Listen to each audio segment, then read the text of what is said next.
Salut les petits guerrieros. Bon, on va rentrer dans l'art du cochon tout de suite, parce que la Green Guérilla, c'est pas un truc, c'est pas une petite promenade de santé comme ça pour les gens qui passent leur vie derrière des petites vidéos YouTube comme ça tranquille ou qui signent des pétitions. Non, non, non. Bon, j'ai rien contre les pétitions, hein, c'est bien, mais à un moment donné, hein. Oui, la Green Guérilla, c'est pour les gens qui aiment l'aventure, qui ont le goût du risque, qui n'ont pas peur de taquiner comme ça avec le danger ou la légalité. Et oui, la Green Guérilla, ça peut faire aborder des sujets relous. J'en ai choisi un au hasard, comme ça. J'ai nommé le problème de la pollution. Parce que oui, qui dit ville, dit pollution, et du coup tout un tas de questions qu'on va se poser. Je vous embarque donc dans le 18e arrondissement de Paris, dans le Nord. On va partir à la rencontre de Anne Barbillon, qui est une spécialiste sur le sujet et qui, je pense, va nous apprendre plein de choses. On est prêts? C'est parti! Ok, on est bien là? On est bien. Et on ne regarde pas le retour, on regarde les gens qui sont là. Bonjour les gens. Coucou Anne. Coucou. Je suis ravie que tu sois là. Bon, et d'une, parce que tourner des vidéos pas seule, c'est toujours agréable, c'est toujours mieux. Et de deux, tu vas enfin pouvoir m'éclairer sur plein de questions que je me pose. Et ça c'est vraiment cool. Je vous remets dans le contexte. Où est-ce qu'on est ici? On est dans un jardin partagé dans le 18e arrondissement qui s'appelle les Jardins du Ruisseau. C'est pour ça qu'il y aura sûrement plein de gens qui vont passer comme ça parce que ce jardin appartient à tous. Dis-moi ce que tu fais dans la vie.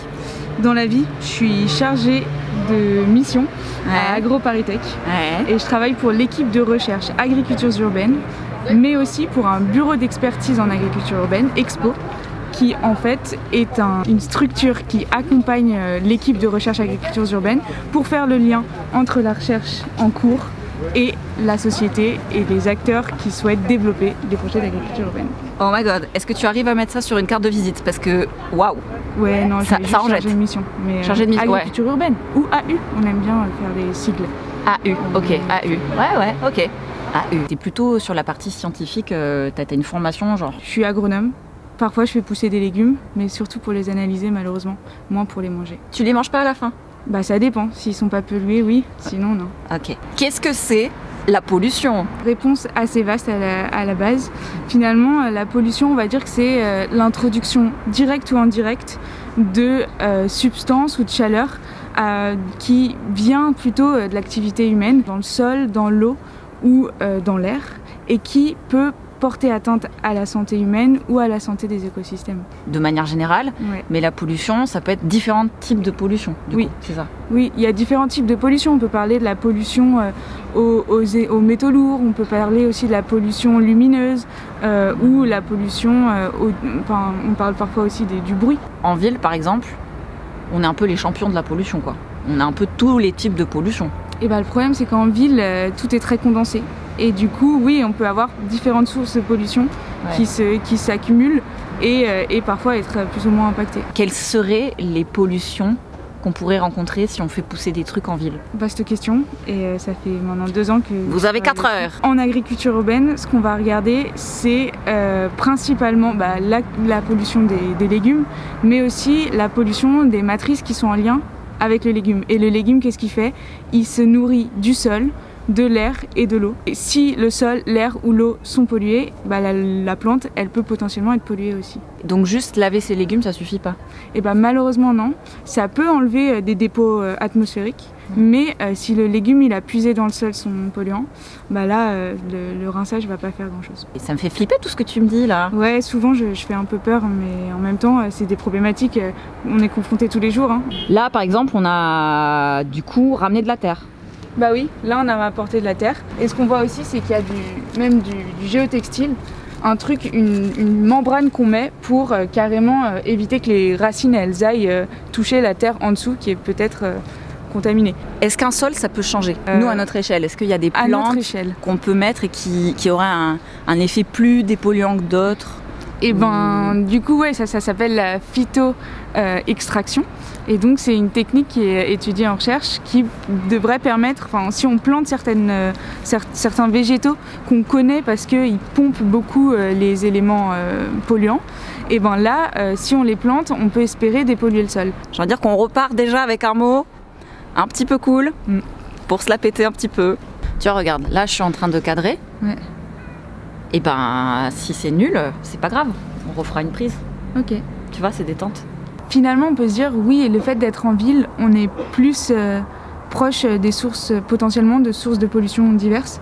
Et du coup, a priori, oui, les légumes vont eux aussi, comme nous, être plus proches de polluants. Mais après, c'est pas non plus systématique. Si je suis sur un toit avec un substrat propre, la pollution ne va pas forcément se retrouver dans le légume. Est-ce que tu peux rappeler ce que c'est un substrat? Ouais.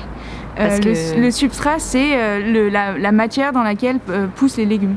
Et ça peut être de la terre, mais ça peut aussi être d'autres types de matières. On voit même maintenant des légumes qui poussent dans de l'eau avec des petites billes d'argile. Et ça, c'est quoi? De l'hydroponie. C'est l'hydroponie, bah oui, vous avez déjà vu une vidéo là-dessus. Vous y connaissez, ça y est. Les légumes captent plus ou moins certains types de polluants. On peut donner des grandes tendances. Les légumes fruits sont moins accumulateurs de métaux lourds que les légumes racines ou les légumes feuilles. Tendance. Est-ce que tu as bon espoir, Anne? Et ben moi je pense qu'il faut toujours avoir espoir, même si parfois ça paraît compliqué. On peut agir à notre échelle pour essayer de faire sa part. Et je crois vraiment que si tout le monde s'y mettait, on pourrait améliorer les choses. Qu'est-ce qu'il faudrait qu'on fasse pour éradiquer la pollution? C'est un peu comme si je te disais comment faire pour arrêter la faim dans le monde. J'en ai conscience, mais je me lance. J'ai une réponse assez simple. Il faudrait peut-être commencer par arrêter de la produire. Ok, c'est un peu... Non, c'est pas con. C'est pas con. Il faudrait peut-être penser à repenser notre façon de consommer. On pourrait commencer par là. Mais je suis contente parce que tu es un peu la caution sérieuse de cette série de vidéos. Merci Anne pour toutes ces petites explications. Maintenant, on peut vraiment se la péter et parler du sol de manière presque scientifique. Enfin, pas aussi bien que Anne, mais je pense que là, on commence à avoir quelques bases. Pour résumer, oui, on peut faire pousser des choses comestibles un peu partout dans la ville, mais si on n'est pas sûr de son sol, il vaudra mieux jardiner dans des bacs avec de la terre saine qu'on aura ramenée. Ou alors, fuck off, et on se décide à faire pousser des espèces végétales qui vont pouvoir faire barrière ou dépolluer le sol. J'ai par exemple lu que le mycélium de pleurote en forme d'huître, c'est le Pleurotus austriatus, et bien lui, il peut agir sur les molécules du pétrole. Complètement foufou. Bon, et puis si c'est pas pour vous, pensez à toutes les abeilles et autres insectes hyper cool qui vont pouvoir batifoler dans la prairie de fleurs que vous aurez installée. Et puis si on y pense bien, en fait, ça sera beau, donc ce sera photographiable pour votre compte Instagram. Donc finalement, il y a du win-win quoi qu'il arrive. Ce sera tout pour aujourd'hui, mes petits guerrieros. Rendez-vous dans 2 semaines. D'ici là, plantez tout, plantez-vous. Elle love sur vous.